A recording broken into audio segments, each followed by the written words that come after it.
The Enfield Poltergeist.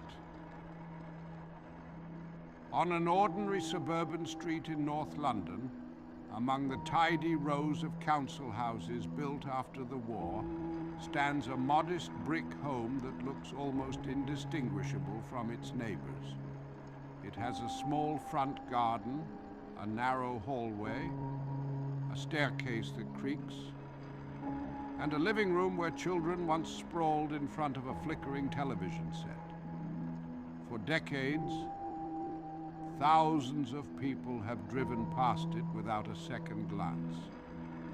And yet this home, 284 Green Street in the quiet district of Enfield, has been called one of the most haunted houses in the world. The story that unfolded there in the late 1970s became one of the most famous and most debated paranormal cases of all time. It is remembered as the Enfield Poltergeist. The story begins in August of 1977. Peggy Hodgson, a single mother of 4 children, was doing her best to raise them in the small council house. Her life was not easy. Money was tight. The father of the children had left, and the family scraped by as best they could. The children, Margaret and Janet, and their younger brothers, Johnny and Billy, played in the cramped rooms and argued the way siblings do.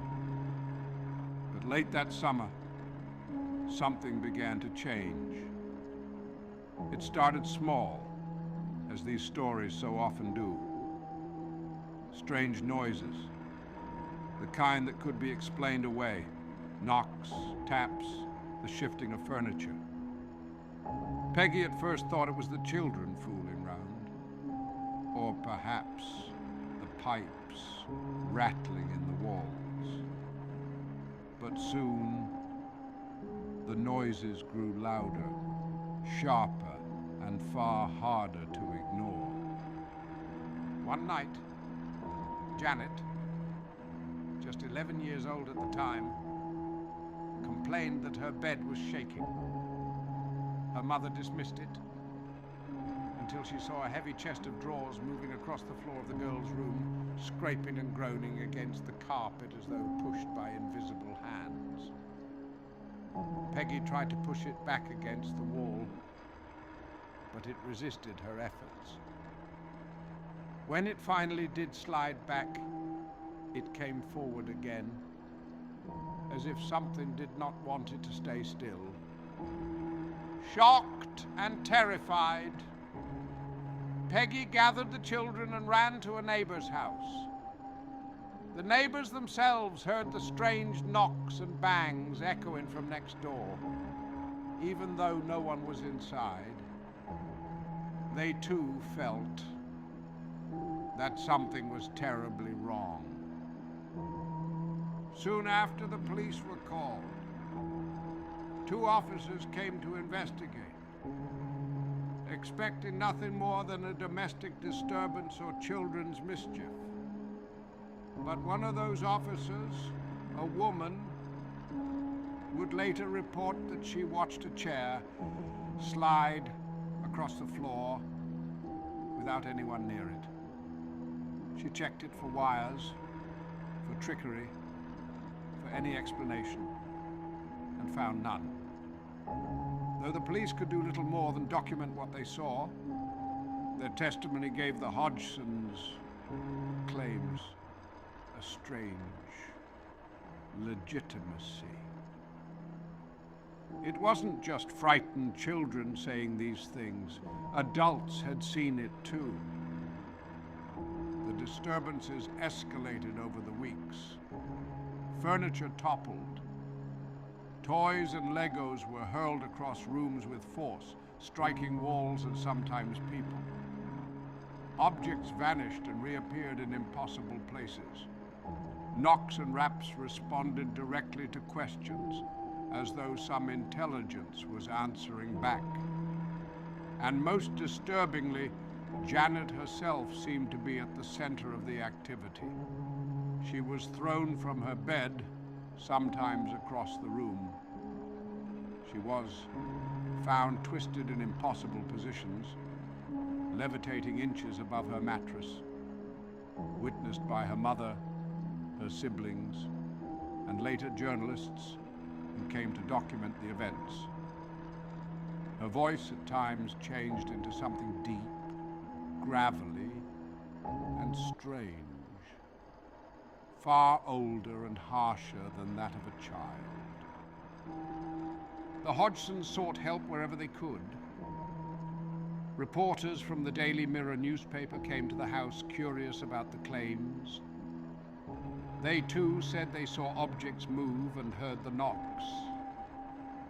Photographs were taken of Janet, mid-air, captured in blurry black and white. Her limbs splayed, her hair wild. Some believe these photos show nothing more than a child jumping off her bed. Others insist the expressions on her face, the contorted postures, suggest something far more unnatural. Soon, paranormal investigators from the Society for Psychical Research became involved. Among them were Maurice Gross, a man deeply interested in the paranormal after losing his own daughter, and Guy Lyon Playfair, who would later write extensively about the case. They spent countless hours inside the Hodgson home, recording the phenomena, interviewing the family, and attempting to find rational explanations. They documented furniture sliding, voices speaking through Janet, and cold gusts of air that seemed to come from nowhere. One of the most famous recordings from Enfield is of Janet speaking in a harsh, guttural voice that identified itself as Bill, claiming to be a man who had died in the house years earlier. The voice could speak for hours, far beyond what doctors believed possible for a young girl to sustain if she were simply faking. But with fame came doubt. As the story spread across Britain and beyond, skeptics arrived as well. Some claimed that Janet and her sister Margaret were playing tricks, craving attention, or rebelling against a troubled home life. On at least one occasion, investigators caught the girls bending spoons or deliberately throwing objects. The skeptics seized on this as proof that the entire haunting was a hoax. Yet the believers countered that in a case with so much chaos and stress, it was natural that children might sometimes add to the drama. They argued that trickery in moments did not erase the mountain of other strange occurrences witnessed by dozens of independent people. The debate became fierce, and it continues to this day. Was it a genuine haunting? A poltergeist fueled by the energy of adolescence and family turmoil? Or was it the clever mischief of children, encouraged, consciously or unconsciously, by adults eager to believe? The truth lies in the tangle of testimonies, photographs, and recordings that no one has been able to fully disprove or fully explain. What is certain is the effect it had on the family. Janet especially bore the weight of the experience for years. As an adult, she spoke about how the haunting had shaped her life, how it had followed her long after the media attention faded. She admitted that yes, she and her siblings sometimes exaggerated events, but she insisted that much of what happened in that house was real, and that she would never wish to live through it again. The Enfield Poltergeist has become more than a haunting. It has become a legend. It has been the subject of books, documentaries, and dramatizations, including the popular film spectacle into the already uncanny fabric of the story. Like Amityville, Enfield is a haunting that sits at the intersection of fear, belief, and the hunger for story.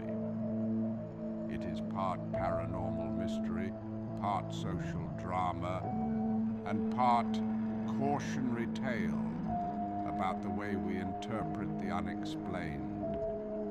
If you were to walk past 284 Green Street today, you would likely see nothing out of the ordinary. The curtains are drawn, the walls freshly painted, the small patch of front lawn neatly kept. The street is quiet, filled with the ordinary life of neighbors coming and going.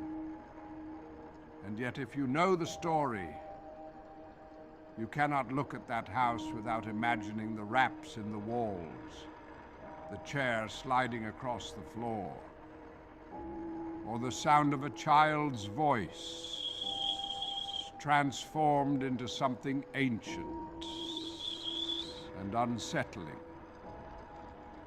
In the end, the Enfield Poltergeist reminds us of a truth that all great real-life horror stories hold. The most frightening places are often the most ordinary ones. A council house in London, a family struggling to get by, and a series of events that defy easy explanation. That is all it takes to keep us awake at night, listening to the silence, wondering if the next knock we hear is simply the house settling, or something else entirely.